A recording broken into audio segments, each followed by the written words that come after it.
Mollanın başının ortası daz imiş. Bir gün dəlləyə başını qırxdırıb, dəllək pulunun yarısını verir. Dəllək soruşur. Molla, belə niyə? Bəs yarısını niyə vermirsə? Çünki sən başımın yarısını qırxıbsan. Digər yarısı onsuz keçəldi. Molla bir gün oğlunu bazara göndərir ki, kibrit alıb gətirsin. Oğlu kibrit alıb gətirir. Molla soruşur. Hanı, aldın mı? Bəli, almışam. Yaxşı, yaş deyirlər ki. Xeyr, lap yaxşı yanırlar. Nədən bilirsən ki, yaxşı yanırlar? Çünki alanda hamısını qabaqca yandırıb baxıb, sonra almışam. Mollaya xəbər verirlər ki, Arvadın yıxılıb, ağlı başından çıxıb. bir şey gərək əvvəldən ola ki, sonra çıxa. Arvad mənimdirsə, onun heç əvvəldən də ağlı yox idi. Görəsən çıxan nəymiş? Yenə də günlərin bir gün mollanın arvadı mollo ilə mübahisə edir. Bu saat de görək, bizim hansımızı daha çox sevirsən? Məni, yoxsa ananı? Molla nə qədər andaman eləyib deyirsə ki, ikinizi də arvad əl çəkmir. Axırda arvad deyir. Bura bax, uzun eləmə. Birdən biz ikimiz də düşsək bir dərin gölə. Sən də olasan orada. Birinci hansımızı çıxardarsan? Molla baxır ki, iş şuluqdur, arvad mollanı yaman yerdə tutub. Odur ki, arvaddanan soruşur. Arvad, gərək ki sən azmaz üzməyi bilirsən axı.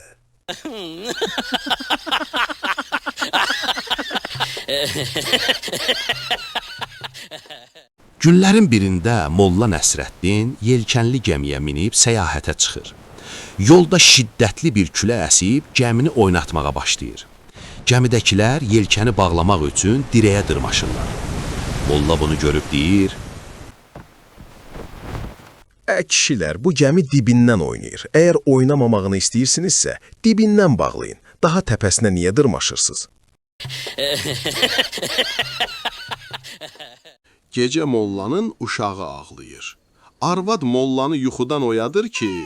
Molla, axır biz bu uşağa şərikik. Yarısı sənindir, yarısı mənim. Nə olar, dur bir dəfə də sən onu ovud. Sən öz payını ovud, işin yoxdur. Qoy mənim payımı ağlasın. Molla ev tikdirir. Evi tikən ustaya tapşırır ki, Tavanın taxtalarını döşəməyə, döşəmənin taxtalarını isə tavana vurarsan. Molla bunun səbəbi nədir? Ev qutarandan sonra evlənəcəyəm.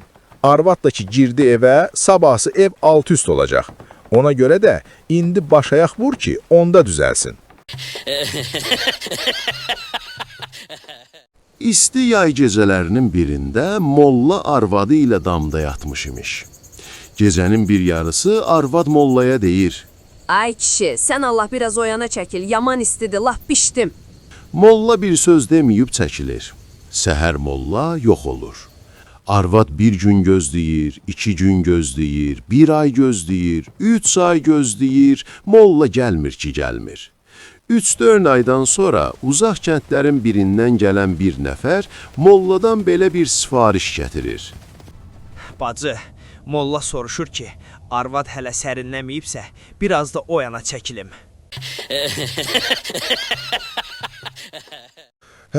Mollaya bir kifir arvad alırlar. Molla bir başına vurur, bir dizinə. Amma neyniyəsən? Başa gələn çəkilər. Molla səhər durub gedəndə arvad soruşur. Kişi, qohumlarından, qonşularından kimə görünüm, kimdən qaçım? Arvad, başına dönərəm. Mənə görünmədə kimə istəyirsən görün.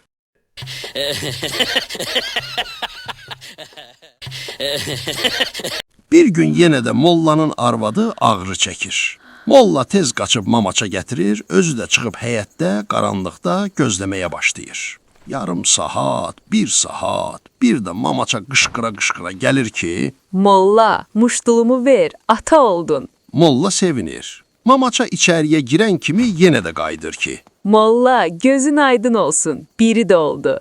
Molla gedir fikrə. Bu halda mamaça bir də içərdən qışqırır ki... Molla, dövlətin gəl-ha-gəl idi, biri də oldu. Molla daha özünü saxlaya bilməyib qapını aralayır, mamaçanı səsləyir ki, Başına dönüm, ışığı söndürün. Bu köpək uşağı ışığa gəlir.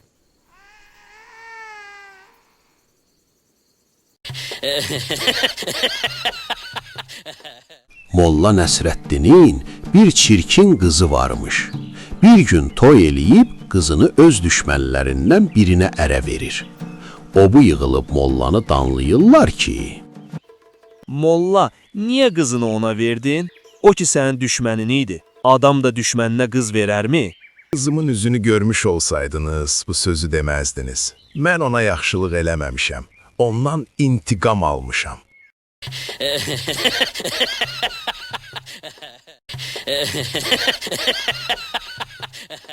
Molla 50-60 yaşlarında ikən bir gün özünü çox pis hiss edir. Oğlu qaçıb tez bir həkim gətirir. Həkim uzun uzadı baxandan sonra mollanın oğluna deyir. Oğlum, atanın heç bir xəstəliyi yoxdur. Ancaq özünü pis hiss eləyir. Bunun da bircə çarəsi var. O da budur ki, gərək atanı evləndirəsən. Canım, bu qocalıqda kişini də evləndirərlər. Kəs səsini. Sən həkimdən çox bilmirsən ki. Bir gün molla başqa kəndlərin birində işlədiyi zaman bərk azarlayır. Soruşurlar ki, Molla, şər deməsən xeyir gəlməz. İşdi başına bir iş zad gəlsə, kimin kimsən varmı ki haqqını ona göndərək? Yox, heç kəsim yoxdur. Atam ölüb, anamı da hələ ölməmişdən qabaq boşuyub. bir gün molla evinə getdiyi vaxt yolda uşaqlardan biri onun əmmaməsini başından götürüb qaçır. Molla eşşəkdən düşüb başlayır uşağı qovalamağa. Uşaq görür ki, molla onu tutacaq, əmmaməni yoldaşlarından birinə atır, o buna, bu ona. Uşaqlar yığışırlar, əmmamə başlayır göydə oynamağa. Molla baxır ki, əmmaməni almaq mümkün olmayacaq, eşşəyi minib düşür yola. Yolda qonşulardan biri ona rast gəlib soruşur. Molla, bu nədir? Əmmamən hanı? Uşaqlığı yadına düşmüşdü. Getdi uşaqlarla oynamağa.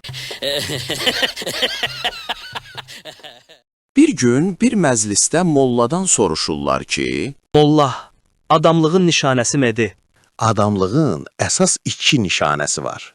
Birincisi odur ki, bilənlər danışanda yaxşı-yaxşı qulaq assın. İkincisi də odur ki, özü danışanda öz sözlərini eşidə bilsin. Molla bazarda bir nəfərə rast gəlir. Tez salam verir, görüşür, qucaqlayıb öpür. Sonra bir də diqqətlə kişini gözdən keçirib soruşur.